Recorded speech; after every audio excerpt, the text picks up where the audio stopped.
नमस्कार शेतकरी मित्रांनो, आज आहे बुधवार दिनांक 29 जुलै 2026. मित्रांनो, आज राज्यामध्ये पावसाचं वातावरण कसं असणार आहे, कोणकोणत्या जिल्ह्यामध्ये पावसाची शक्यता असणार आहे ते आपण या व्हिडिओमध्ये जाणून घेणार आहोत. व्हिडिओ शेवटपर्यंत पहा मित्रांनो. तत्पूर्वी तुम्हाला विनंती आहे, तुम्ही व्हिडिओ पाहतापर्यंत आपल्या चॅनलला सबस्क्राईब करत नाही, त्यामुळे आताच आपल्या डिजिटल शेतकरी युट्यूब चॅनलला सबस्क्राईब करून घ्या. व्हिडिओला लाईक देखील नक्की करा.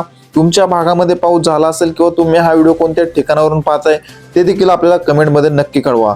तर मित्रांनो, आज आहे 29 जुलै 2026. मित्रांनो, आज या ठिकाणी विदर्भामध्ये पावसाचा जोर आपल्याला वाढताना पाहायला मिळतोय.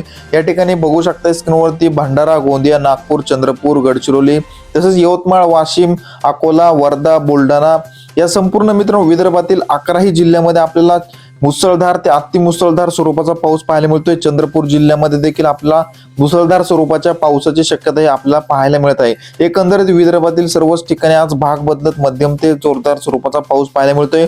तसंच मराठवाड्यामध्ये मित्रांनो या ठिकाणी पावसाचा जोर हा काही प्रमाणामध्ये कमी झालेला पाहायला मिळतोय. आपण बघू शकता या ठिकाणी नांदेड, परभणी या जिल्ह्यामध्येच आपल्याला मध्यम ते जोरदार स्वरूपाचा पाऊस पाहायला मिळतोय. तर बीड, लातूर, धाराशिव, छत्रपती संभाजीनगर या जिल्ह्यामध्ये आपल्याला काही प्रमाणामध्ये पावसाचा जोर हा कालच्या तुलनेमध्ये कमी झालेला पाहायला मिळत आहे. मित्रांनो, तुरळक ठिकाणीच आपल्याला हलक्या मध्यम स्वरूपाचा पाऊस पाहायला मिळू शकतो. तसेच पश्चिम महाराष्ट्रामध्ये देखील पूर्णपणे पावसाचा जोर कमी झालेला आहे. सांगली, सातारा या जिल्ह्यामध्ये देखील थोड्याच ठिकाणी आपल्याला मध्यम ते हलक्या स्वरूपाचा पाऊस पाहायला मिळतोय. सोलापूर जिल्ह्यामध्ये देखील पूर्णपणे पावसाचा जोर कमी झाला आहे. तसेच अहिल्यानगर जिल्ह्यामध्ये देखील पावसाची शक्यता आपल्याला कमी पाहायला मिळते. पुणे जिल्ह्याच्या घाटमाथ्यावरतीच आपल्याला मध्यम ते हलक्या स्वरूपाचा पाऊस पाहायला मिळतोय. कोकणपट्टीमध्ये रत्नागिरी, रायगड, सिंधुदुर्ग, कल्याण, डोंबिवली, ठाणे, पालघर या संपूर्ण समुद्र किनारपट्टीच्या भागामध्ये देखील कालच्या तुलनेमध्ये पाऊस कमी झालेला आहे. हलक्या ते मध्यम स्वरूपाचा पाऊस आपल्याला आज पाहायला मिळतोय. तसेच मित्रांनो, जळगाव असेल, धुळे, नंदुरबार या जिल्ह्यामध्ये देखील हलक्या ते मध्यम स्वरूपाचा पाऊस आहे.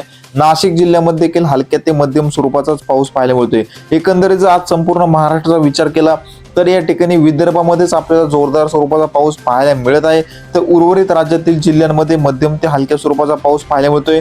खास करून मराठवाड्यामध्ये पावसाचा जोर आपल्याला कमी झालेला पाहायला मिळत आहे. हवामानामध्ये मित्रांनो अचानक बदल होत असतात. आपण आपल्या डिजिटल शेतकरी युट्यूब चॅनलवरती पावसाचे नवनवीन व ताजे अपडेट घेऊन येत असतो, त्यामुळे तुम्ही आपल्या चॅनलला सबस्क्राईब करून घ्या.